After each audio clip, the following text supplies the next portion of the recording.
The process that worked well during development phase was implementing the specific level mechanics. Each level mechanic is tailor-made to the level that the designer has constructed.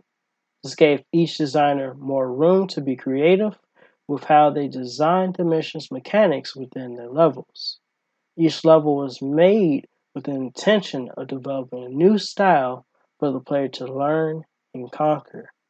This means none of the stages is exactly the same and provides the player with a new emotional response to each of the different realms the player has traveled to in the game.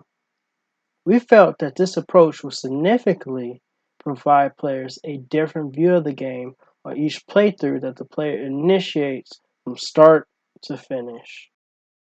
Some of the problems we faced while developing the game is trying to convert the character controller to the rigid body and creating a second broken character by name of Red Guy, and our references changing for the game from mostly being just Sonic to other games like Mario.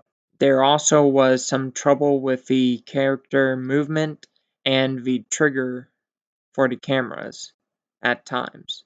And we tried to add a spring jump, but it wasn't working.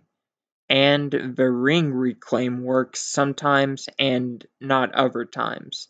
And finally, the double jump works as intended, but not so well on other times, mostly while standing still.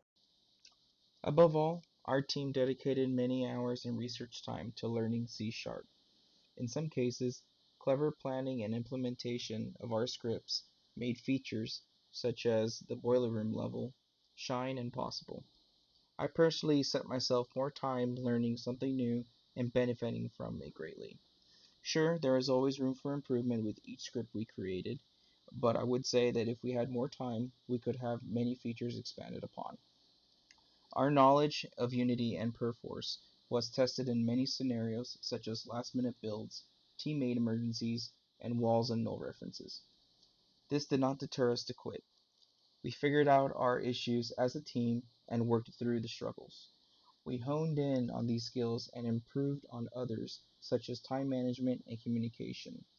This team may have failed apart, but once we came together at the beginning of Capstone, we persevered and became game designers.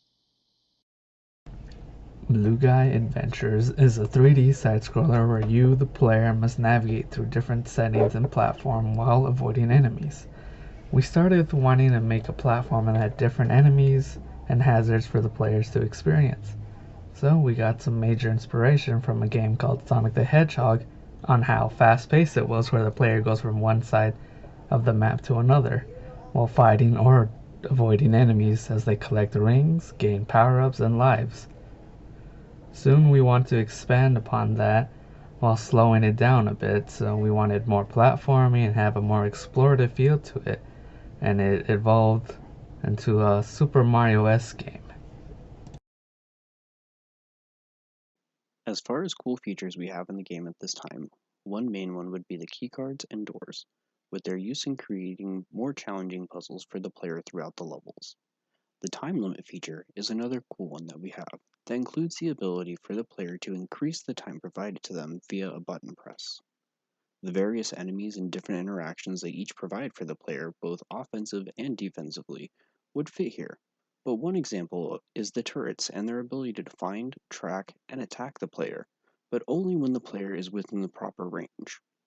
Finally, there is also the bombs and their various use for clearing paths for the player to be able to move forward within the level, and there being the only sole method of destroying the mole enemies that are found in certain levels.